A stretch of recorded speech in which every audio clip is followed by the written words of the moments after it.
The death of Big Frida's brother, Adam Ross, marks the second fatal shooting in Central City this month. The shooting that took Ross's life on January 2018 spurred Big Frida, a popular hip-hop musician in New Orleans, to address the vicious circle of violence, trauma, and incarceration in her community.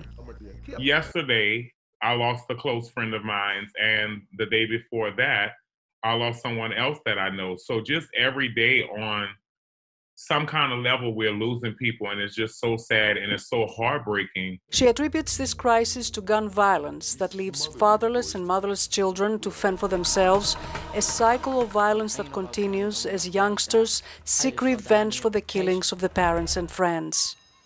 At a middle school forum on gun violence, students are jaded by the violence and death around them.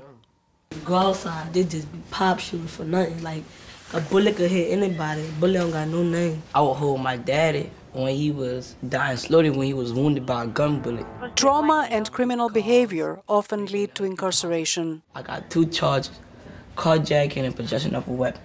According to the CDC, Louisiana has the 5th highest number of gun-related deaths in the U.S. It also has one of the highest rates of incarceration in the nation, with 1 out of 100 Louisianians imprisoned. Of those, there are 4 black prisoners for every white one. We don't want to see y'all in here. How many people y'all think be affected by the things that y'all do? Your whole family. It's the slave mentality. That's the problem. That's the heart of the problem. We are inclined to do the things that we do because we don't feel like there's anything else we can do.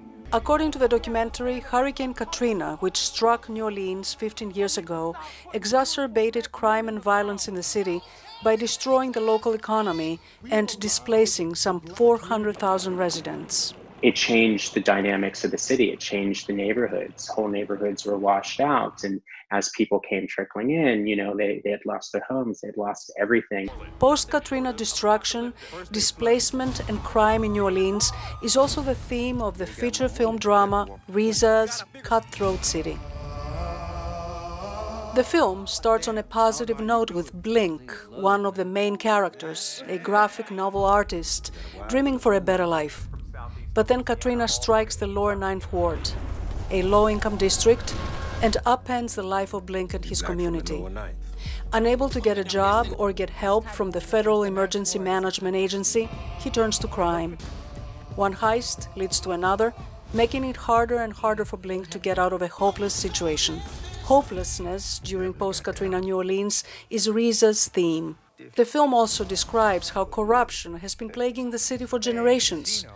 Riza's Cutthroat City appears to be a place where dreams of poverty-stricken African Americans come to die.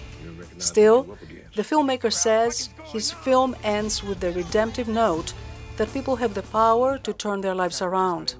The lotus flower grows out of mud. Okay, the community could be mud, but a flower could grow out of it.